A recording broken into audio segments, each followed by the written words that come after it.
أعوذ بالله من الشيطان الرجيم بسم الله الرحمن الرحيم الحمد لله رب العالمين. Lady Fatima salawatullah alayha, after thanking Allah and doing alhamd of Allah, she mentions in this وأشهد أن لا إله إلا الله وحده لا شريك له كلمة جعل الإخلاص تأويلها. I bear witness that there is no God but Allah, alone having no partners, a statement the inner meaning of which has been defined as sincerity. So today we're going to talk about this kalima, which is La ilaha illallah, that there is no God but Allah. And what does Lady Fatima mean when she talks about the fact that there must be sincerity, that not only is she talking about La ilaha illallah, believing that there is nothing worthy of worship but Allah, but God, but also the fact that there has to be, it's a statement, the inner meaning of it, it's ta'wil, and some have translated this as the inner meaning of it, is al-ikhlas, is sincerity. What does this sincerity mean? And what does sincerity have to do with Tawheed? So we're going to talk about this line and a few other lines if time allows us. So the first thing that we need to look at is when we talk about ikhlas, a lot of times we usually go to this terminology when it comes to our actions, that our actions have to be sincere. So there's no doubt that our actions have to be sincere. But when you talk about ikhlas, usually you don't talk about it as being a belief, as part of your belief system. It's usually part of your intentions. Sincerity is something that resides in the intentions, and when you want to have a pure intention, you call that ikhlas. But also we have al-ikhlas that comes in our narrations, like in Nahj al-Balagha or other books, and that ikhlas is talking about pure tawheed. Because there is a fine line between that tawheed that Ahlul Bayt alayhi salam taught, and that with those that derailed from the true guides of the Prophet, and those that derailed from Lady Fatima az-Zahra salawatullah alayha, that they believe. So you cannot just say everyone believes in pure tawheed just because they're Muslim. And this is something very interesting for us. And this is a great benefit that we have from Lady Fatima az-Zahra salawatullah alayha and Ahlul Bayt alayhi salam, that they teach us the purest form of tawheed. What is this purest form of tawheed? We can look at this purest form of tawheed in a few ways. One is in beliefs, in theology, and the way that we see God, the way that we perceive God, the way that we believe in Him. One is the unity that God does not have any plurality. God does not have any peer. As we say in Surah Tawheed, He is Ahad. Therefore, the divine essence is, there's simplicity, it's Ahad. There's no plurality, there's no dualness or others besides Allah. It is only His divine essence. It's Tawheed al-Dhati, which in general Muslims, alhamdulillah, accept. But when we get into more details about Tawheed, and we want to, as followers of Ahlul Bayt alayhi salam, become more muwahid, as Lady Fatima was in this beautiful khutbah that she has and related in books like Balaghat al-Nisa, we see that, for example, she has in this other lines, for example, and we'll mention it, that she gives to us a journey not only of this ikhlas, what this ikhlas is, for example, that she's going to talk about two places that this tawheed needs to reside in the qulub, talks about the qulub, in the hearts, and also in fikra, and also in the minds and the intellect. As if to say this, maybe we can even say this ikhlas goes back to this before we go into other sections of tawheed. Maybe we could even say this. that, see, Lady Fatima is living in a time period where the slogans of the Muslimin is La ilaha illallah.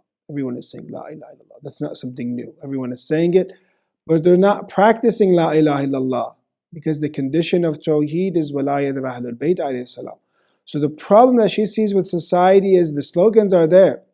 The rasm and the ism is there. The name of Islam, the name of Tawheed is there, and Shahadat of Nabuwah is there. But they're lacking the real meaning of it. They're lacking that when you believe in Allah, it means that you should sincerely follow Allah. And how do you follow Allah? You obey the Prophet of Islam. Why aren't you obeying the Prophet of Islam when he, a few months ago, made it very clear, and throughout his prophethood he made it clear that Man kuntu mawla fahada aliyun mawla. Whoever I am is holder of authority, then Ali is his holder of authority. He is his mawla. He is his leader. He is the successor of the Prophet of Islam. So you see separation times, brothers and sisters, between the beliefs and slogans of people and that ikhlas, that sincerity, meaning to really follow Tawheed. So maybe we can come with this background and understand that Lady Fatima is perhaps addressing her society, addressing in the masjid, that you guys are not really muwahhideen. And also for future generations and those that will come, and for this to be preserved, that she's going to give some deep teachings of Tawheed.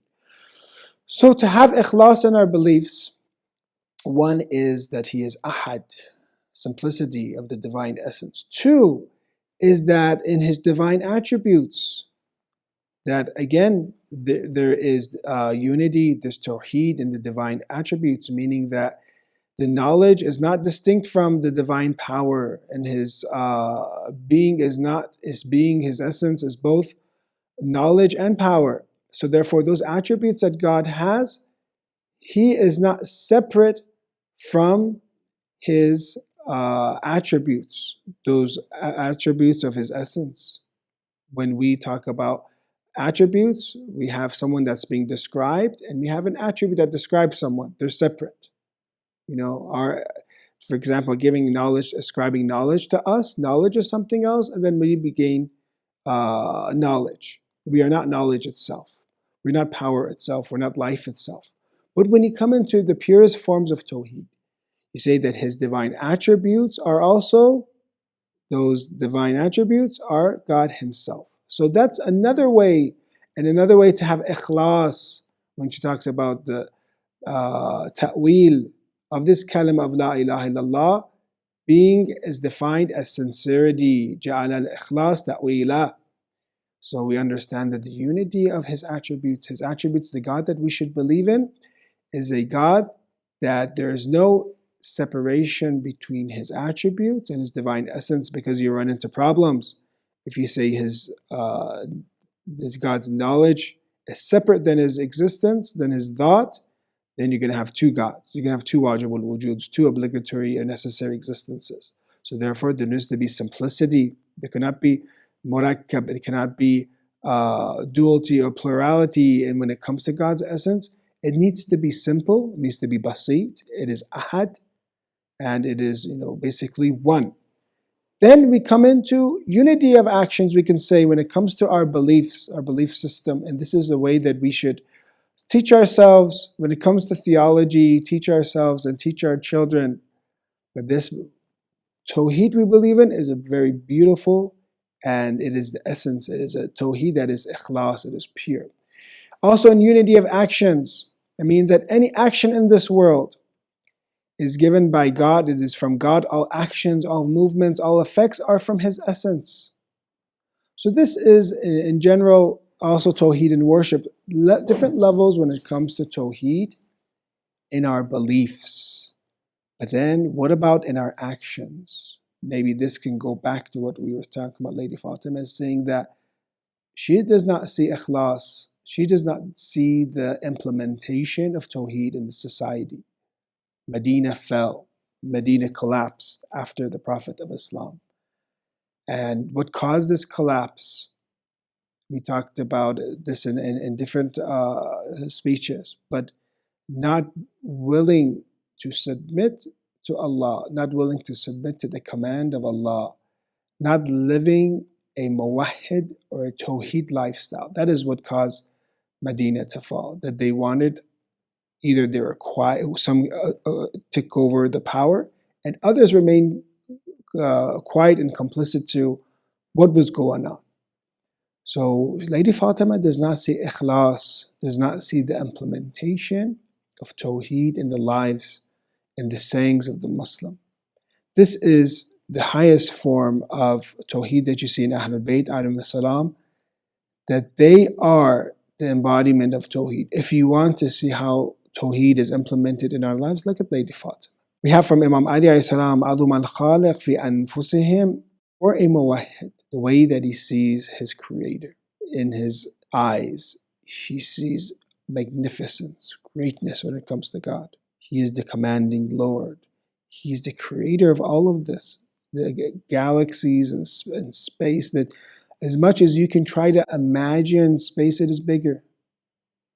And then we see at the same time that the creation is not that great for them. They're not afraid of creation.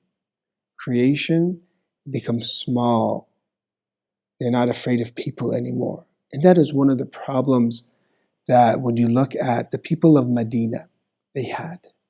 The people now are great. They're afraid of speaking out. They're afraid of fulfilling their social obligations.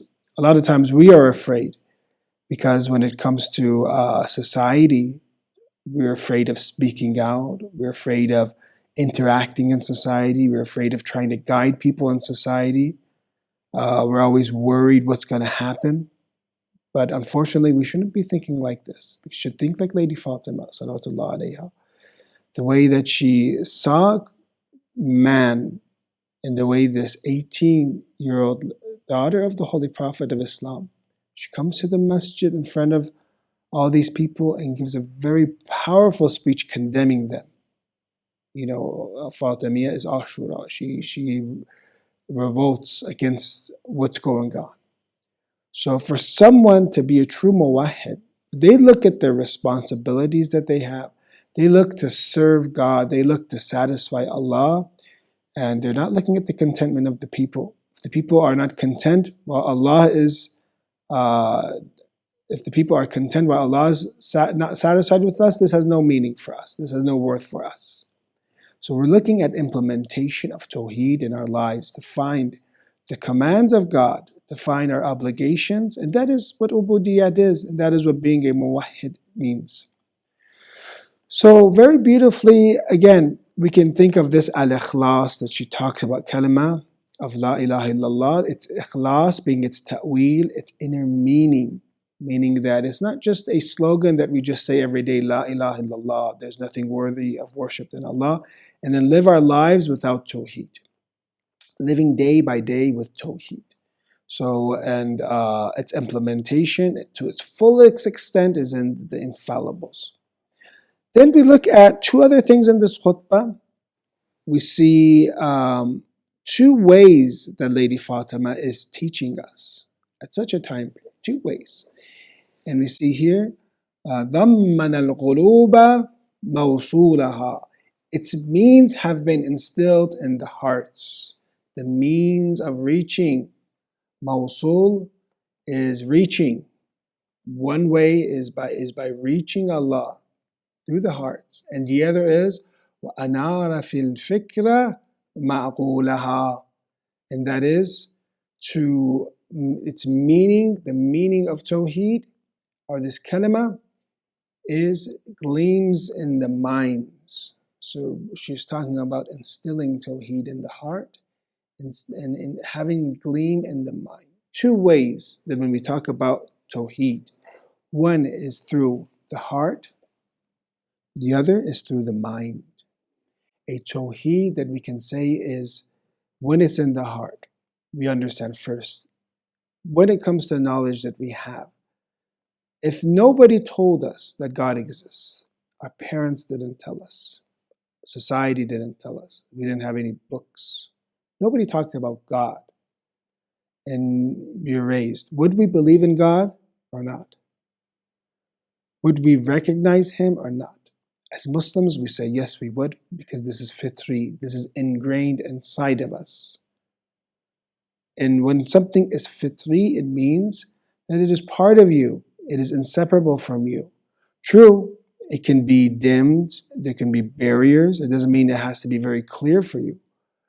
But in its pure form, when those barriers are removed, and Allah talks about in the Quran those that are in the ship and they do dua of Allah when times of calamity with ikhlas, but when they reach the shore, they forget Him. So we're looking at the teachings of Quran, the teachings of Tawheed, being programmed inside us already. And the Prophet, the Quran are mudhakkir. They are reminding you of what's already inside of you. They're reminding you. And that is what Allama Tabatawi talks about. The Prophet of Islam being a mudhakkir, meaning he's just reminding the people of what was already programmed.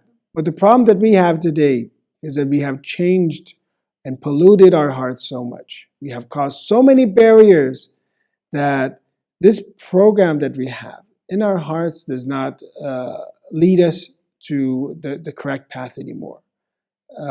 This, we could say, a compass inside us is now broken. This is in for some, unfortunately. So that is one step when she talks about, we could say, ضَمِنَ الْقُلُوبِ مَوْصُولَهَا, that it's being instilled in the hearts. Its place is fitri. It's not gained knowledge. It's already pre-programmed there. And we develop it. You take this light candle that you have, and through acts of worship, acts of devotion, you will become a true muwahhid. And you begin to witness Allah. You begin to see Allah with your heart. And this is the component, this is the tool that the heart allows us to witness and see Him. How Imam Ali salam mentions that, I do not worship a God that I do not see. I see Him with my heart, basically. So we are blessed with this tool and this spiritual tool, but because we live in a time where spirituality is very weak and materialism is very high, these tools that we have and instruments that we have might not work as well. What we have to do is to protect our hearts, to protect this faculty that we have, to follow the obligations that we have, follow our responsibilities that we have. Connect to God, connect to those that have known God. Connect to Imam Ali, connect to Lady Fatima, connect to the Prophet of Islam, because they're truly muwahhid. Read about their lives. As we're doing, men talk about what they talk about. Their speech is nur, their speech is wisdom. And when you hear their speech, when you see their actions, when you read about them, when you connect with them, then spontaneously you will start becoming like them, and you will start becoming a muwahhid, inshallah, a true muwahhid. And you'll live a true Islamic lifestyle. Brothers and sisters, we can basically say, when you do not live a true Islamic lifestyle, when you don't implement Islam at its fullest in your heart, then there are levels of shirk and polytheism. There's levels of disobedience inside us, and I'm talking about myself here. And then you will not see the beauties of religion anymore. Islam will just be names and slogans and adhans and masjids and minaras, beautiful, but at the eyes. But inside it will be hollow and shallow. And what does that mean? That means that then we talk the talk, but you don't walk the walk. You don't live a muwahhid life. And your speech won't have any effect anymore. Your actions will not have any effect anymore. Your salat, you tell your children to do salat, and they say, this salat does not benefit my dad. How is it going to benefit me? He talks to Allah a little bit, it seems like, it seems like he's concentrating a little bit in his salat, but he is not different than a non-Muslim. He's not different than someone that doesn't practice. Everyone is looking for results these days. If we don't see those results inside of us, then we are not true muwahhids. And I'm talking about myself. So the ikhlas and sincerity, we can say, of Tawheed is that you begin to witness and you have a relationship with Allah and you live with Him. They asked Ayatollah Sayyid Ali Qadi Tabatabai, is it true? They talked about him and having irfan, and irfan means to know God, to have a deep understanding of God. Is it true with these things they say about you? And he got upset. that they were depriving him of these things for himself. He says, how can it not be true when I have lived with God for 40 years? I have lived with him, meaning he has ma'iyyat with Allah. Everywhere he goes, Allah is with him. You go to the market, you go to the mall, you go to Amazon, Allah is with you. You go to work, Allah is with you. You're living in your family, Allah is with you. You have ma'iyyat. You're accompanied by God all the time, even if you're all alone, even if you're with everybody. There's no difference for you. You're always witnessing him. You're with him. And to say something even deeper than this, to say something deeper, is that this hereafter, we can say this even, this hereafter that we have is right here in this world. This hereafter that we witness, and whatever we are carrying and whatever we have become, we are witnessing it right now. Religion is witnessing God, living with God. And if you do not develop this relationship here, how is this suddenly going to automatically, you're going to reach the highest of results in the hereafter? You should be witnessing and living Tawheed in this world. You should be at your in very high levels. These are high levels, and inshallah, these are levels that we can reach, and we're inspired by Ahlul Bayt to have. We reach and taste that hereafter in this world. If you're a true monotheist, and you see ulama and scholars and prophets and imams, that they live there, have ma'iyyat with Allah, there's no barriers between them and God, because they are witnessing the results, and the hereafter isn't the hereafter the result of our actions. They're seeing these results in this world. So therefore, do not expect to have a huge status in the hereafter when you don't see these results in this world. You should be seeing and tasting. There should not be so much difference from this world of life that you have in the hereafter. Your hereafter is basically what you have constructed here, and you should be seeing the results here. Yes, there will be barriers removed. Yes, there will be things that will be different. Yes, it will be much better. Yes. But when it comes to that tawheed and that shuhud and that witness, it is timeless. Let's keep continuing. And the mind and the intellect. So the other way that Sayyidah Fatima is talking about the tawheed in the hearts, and this kalima also in the fikr. Fil fikrati ma'qulaha. And through its contemplation in the minds, it gleams. So tawheed, a oneness of God, that we approach with our minds. And unfortunately, those that have left the line of the Prophet and the sustainers of religion, the protectors of religion, which are the holy Imams, the Ahlul Bayt alayhi salam, that tawheed that is in the mind, they have lost. They have lost by false hadith that they have, false narrations, and because of misguidance. This is what happens when you leave Ahlul Bayt alayhi salam. I talked about this before, some weren't present. I want to just to show you this tawheed that we have from Ahlul Bayt. Cherish it, protect it, and know how important it is and how unique it is in our madhab. Look at other schools of thought. Look at hadith that we have, how beautiful, you have Lady Fatima. After this, continue and say, Al-Mumtani' an al-absar ru'yatu. He cannot be perceived by sight. Very clearly in Fadak Day, God cannot be perceived by sight. Even in the hereafter, yes, even in the hereafter, he cannot be seen. Divine essence. A God that cannot be seen, because if God can be seen, he must have time, he must have space, he must have parts. He cannot be basit, he cannot be simple. Brothers and sisters, look at two books we have. One is the book of Tawheed of Shaykh al-Saduq, one is the Tawheed of Ibn Khuzaymah. Both around the same time period. One from narrations not from Ahlul Bayt, one from narrations from Ahlul Bayt. Ibn Khuzaymah, even though you say his Tawheed, book of Tawheed, is by himself. He has a book of Sahih too. His book of Sahih after Sahih Bukhari and Sahih Muslim is regarded one of the most important Sahih books. You're talking about a number one tier, first tier muhaddith, that after realizing all these hadith, but not from Ahlul Bayt, influenced by Bani Umayyah, Bani al-Abbas, has this book called Kitab al-Tawheed. Then you have a Kitab al-Tawheed of Shaykh Asadu. I'm just going to read and end tonight with one part so you could understand what happens when you leave Fatima Zahra, that line that continues. I'm going to read from Ibn Khuzaymah, even though not all of the Sunnis accept, of course, Ibn Khuzaymah, but it's in the hadith. The problem that they have is, so what do you do with the hadith then? You have to reject Sahih hadith or not?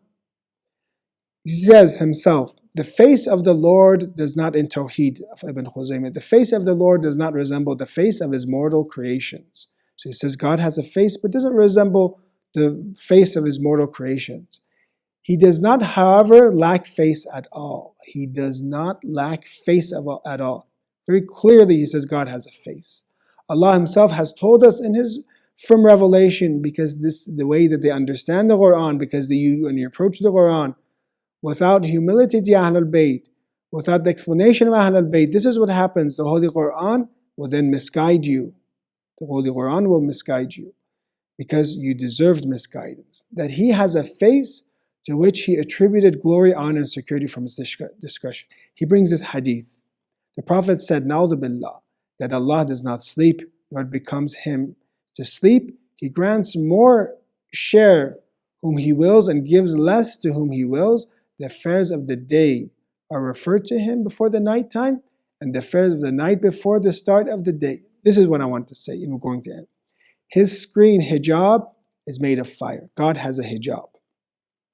If he decides to uncover it, the glory and light emanating from his face would burn everything that his sight catches. So there's a hijab that na'udhu God has in the hereafter.